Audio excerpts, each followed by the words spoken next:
Salute, folks. It's your boy, the insurance junkie, your fiduciary fella, the all-star advisor Alonzo Hall, and I've returned today to whap and tap on your head with another ADH wealth solution. Before going, ladies and gentlemen, make sure you hit that like, drop a comment, subscribe, and hit that notification bell so you're made aware every time I release new content. And as always, share.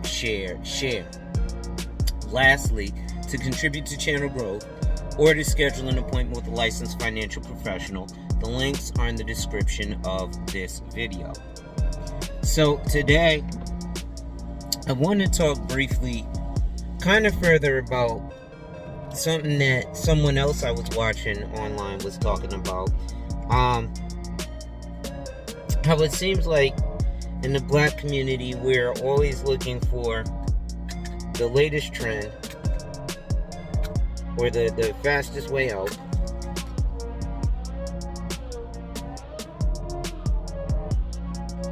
Of something. And what are the evidences of that? Or I should say, some of the evidence of that is the most recent situation with the J. Morris Sentosa Real Estate Fund. And now that that's gone defunct. And I noticed something with specifically when it comes to the financial world, when it comes to the Ponzi schemes or the scams, it does seem like those get pointed out for the blacks as opposed to everyone else. Now, the reason those get pointed out specifically to the black community is because generally they tend to prey on the black community. So it's kind of an endless cycle. Whereas those, because there are like black financial companies and black real estate companies that exist, but you don't know about them, right? They don't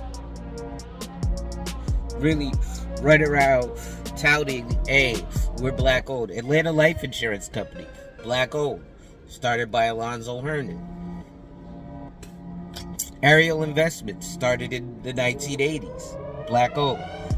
Harlem Capital started years ago, black owned, from New York City, right? So it seems though like everybody does jump on the bandwagon when a black person does, especially financial crimes. And I think a huge part of that has to do with the fact that only about 5% of licensed financial professionals are black. And it seems like it's either really hard to get into. So, you know, I was watching a video from a guy who he did in 2020. And it was showing from this was from government numbers, showing the ownership of equities and mutual fund by race since quarter 4 of 1990. From quarter 4 of 1990 to quarter 4 of 2020, blacks owned 1% of mutual funds and equities. So that means stocks and mutual funds.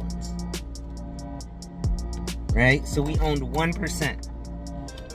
So either somebody's lying about this investing that we're doing, or a lot of it is we're not actually investing. Because investing is not a short-term gain. It's a long-term thing. And it seems like, as a whole, we're going for the short term of, oh, let me invest to try and get some money out. You don't learn about time horizons or exit strategies or any of this stuff because you hear about it, unfortunately, through places like this, through social media. How do I know? I've been approached so many times now by people in my own personal life because they saw a TikTok video about, you know, infinite banking with life insurance. Infinite banking with life insurance. So Then they call me up, hey, Lonzo, you still, doing that insurance thing? Yes. Is what I've been doing for almost the last 2 decades. Selling life insurance. But as a financial professional, there's more than just life insurance. And here's what ends up happening, especially in the black community.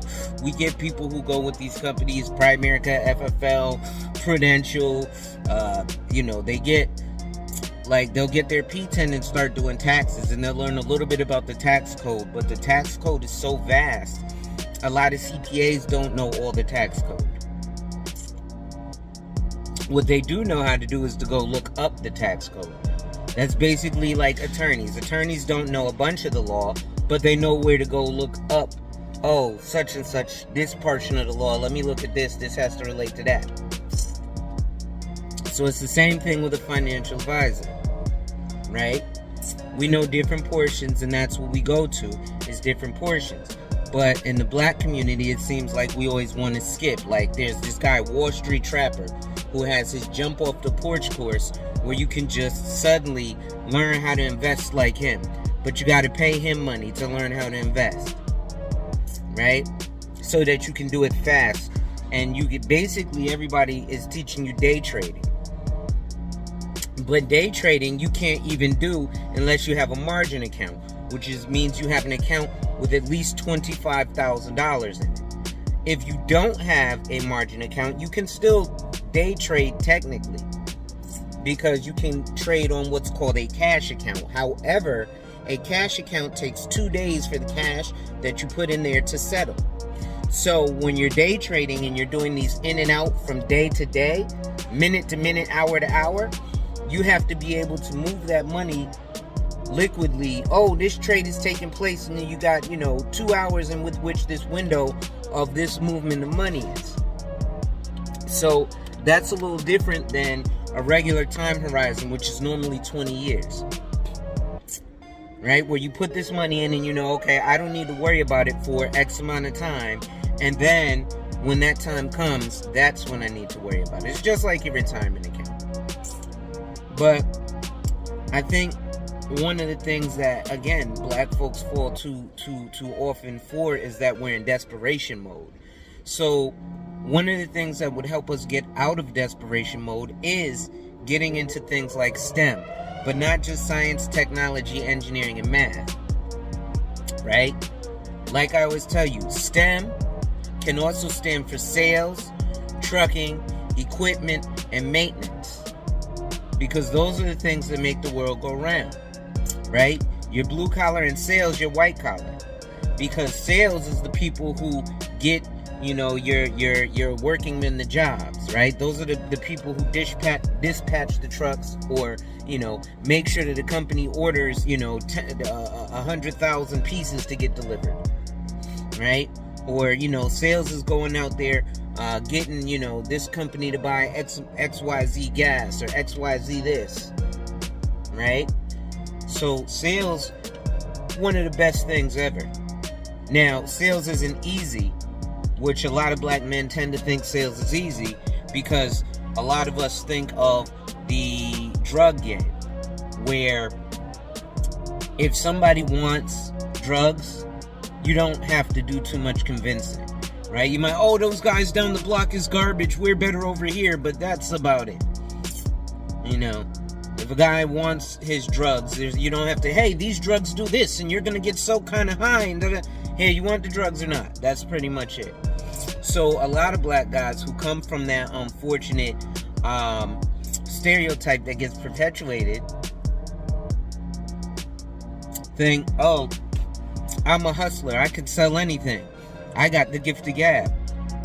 And while you also need to do things like learn your product inside and out, and learn your competitors inside and out, so you can be able to tell somebody why they should get a Big Mac over a Whopper,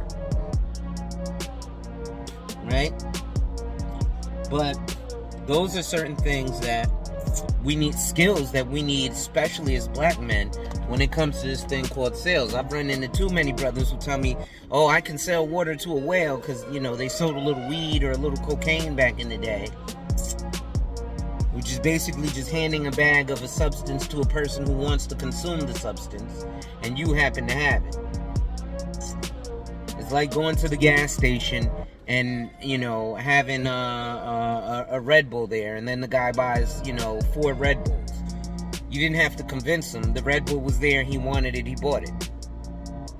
But anyway, folks, I'm going to cut this video short today. Make sure you hit that like, drop a comment, subscribe, and hit that notification bell so you're made aware every time I release new content. And as always, share, share, share. Lastly, to contribute to channel growth or to schedule an appointment with a licensed financial professional, the links are in the description of this video. With that being said, ladies and gentlemen, wipe ass. Work in progress every day and see success. Wipe ass. Work in progress every day and see success. Wipe ass. Work in progress every day and see success. And remember, folks, when people challenge you, they don't challenge you to challenge you, but they challenge you to challenge you. Accept the challenge.